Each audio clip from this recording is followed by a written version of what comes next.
দেশব্যাপী এক স্বৈরাচারী শাসন কায়েম করেছিল ফ্যাসিস্ট উপাধি পাওয়া শেখ হাসিনা। খুন গুম করা হয় হাজার হাজার মানুষকে। জুলাই আগস্টের ছাত্র জনতার আন্দোলনে শহীদ হন ২,০০০-এর বেশি মানুষ। এর দায়ে আওয়ামী লীগ ও তাদের দোসরদের বিচার দাবিতে রাজপথে ছাত্রদল।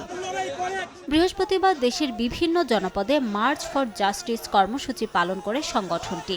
মিছিল আর স্লোগানে এতে অংশ নেন ছাত্রদলের তৃণমূল নেতাকর্মীরা। শেখ হাসিনা ও তার দলের নেতাদের মানবতা বিরোধী অপরাধের বিচার দাবি করেন তারা। আমরা সবাই একত্রিত থাকতে হবে। একত্রিত থেকে এই শেখ হাসিনা দোসরদেরকে চিরতরে বাংলাদেশকে বিতাড়িত করে দেব।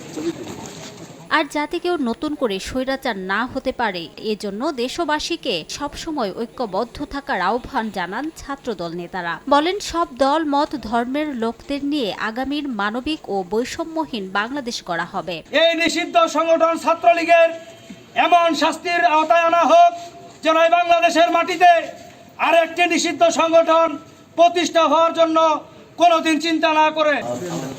নিষিদ্ধ ছাত্র সংগঠন ছাত্রলীগের বিচার ও সাজা নিশ্চিতের দাবিতে স্মারকলিপিও দেয় ছাত্রদল। নেতৃবৃন্দ, রিমু সিদ্দিক, সময় সংবাদ।